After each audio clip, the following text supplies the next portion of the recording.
Hello বন্ধুরা, আমি চলে এলাম আবারও একটি নতুন ব্লগ ভিডিও নিয়ে। তো আজকে দেখো পয়লা বৈশাখ।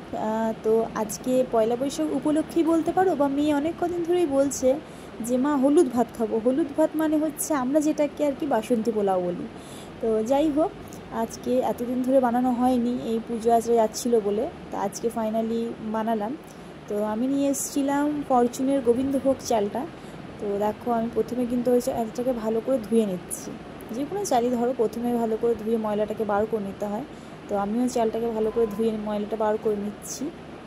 তো তারপরে একটা কাপড় পেতে নিয়েছি। তো কাপড়ের ওপরে কিন্তু আমি চালটাকে আবার শুকানোর জন্য দিচ্ছি। তার উপরে একটু হলুদ দিয়ে দিলাম। হলুদটা মেশ করার পরে একটু ফ্লেভারের জন্য দেখো ঘি দিয়ে দিচ্ছি। ঘিটা দিলে কিন্তু গন্ধটাও ভালো আসে, ফ্লেভারটাও ভালো আসে। তো দেখো ঘিটা দিয়ে আমি কিন্তু আবারও একটু মাখিয়ে নেব। তারপরে দেখো ফ্যানটা চালিয়ে দিলাম একটু শুকানোর জন্য, ভালো শুকাবে। আর এর মধ্যে মাংসটা রেডি করছি।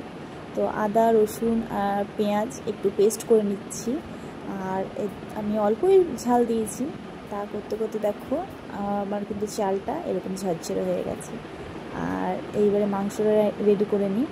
তো তার জন্য প্রথমে আলুটাকে ফ্রাই করে নেবো ভালো করে। আলুটা কেটে রেখেছিলাম।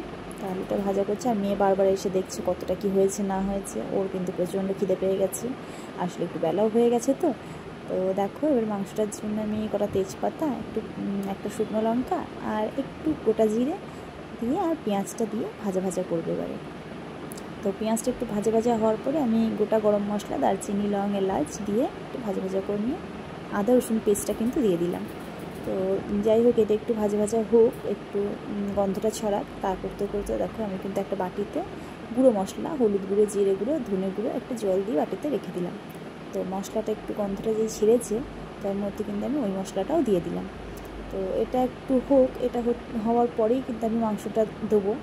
তো মেয়ে কিন্তু এদিকে বারবার বায়না করছে, মা খিদে পেয়েছে, তাড়াতাড়ি দাও তাড়াতাড়ি দাও। তো চলো এবারে বানানো যাক। তো আমি মাংসটাতে মশলা ভালো করে মিক্স করে নিয়ে আমি কিন্তু আলুটা দিয়ে দিলাম। তো এর মধ্যে দেখো আমি বললাম ঠিক আছে, তোর যখন অতই খিদে পেয়েছে তুই একটু মাংস খা, তারপরে ধীরে ধীরে আবার করি। তো ও নিয়ে চলে গেল। আর আমি এদিকে কিন্তু জল দিয়ে ঢাকা দিয়ে দিয়েছিলাম মাংসটাকে। তারপরে দেখো ঢাকা তুলে একটু ভাজা মশলা ছড়িয়ে নিয়ে কিন্তু আমি নামিয়ে নিলাম। ভাজা মশলাটা আমি ঘরেই বানিয়েছিলাম। তো তারপরে দেখো পোলাওয়ের জন্য আমি একটা ডেকে কিন্তু কাজু, কিশমিশ আর গরম মশলা, তেজপাতা আর তার উপরে দেখো চাল দিয়ে কিন্তু একটু ভালো ভালো করে একদম ভাজা ভাজা করে নিলাম। তারপরে জল দিয়ে ঢাকা দিয়ে দেওয়ার পরে যখন নামাচ্ছি তখন কিন্তু চিনি দিয়ে নামিয়ে নেব। আর হ্যাঁ, যখন এরকম ঝরঝরে হবে তখনই যখন কিন্তু যতটা পরিমাণ তুমি চাল দেবে ঠিক তার ডবল পরিমাণ তুমি জল দেবে একদম। তো সেই পরিমাণ অনুযায়ী দিলে কিন্তু ঠিক এইভাবেই ঝরঝরে হবে। তো দেখো মেয়ে কিন্তু খেতে বসে পড়েছে। তো খেয়ে বলছে বেশ ভালো হয়েছে। তো মেয়ে খুশি মানে আমি খুশি। চলো টাটা।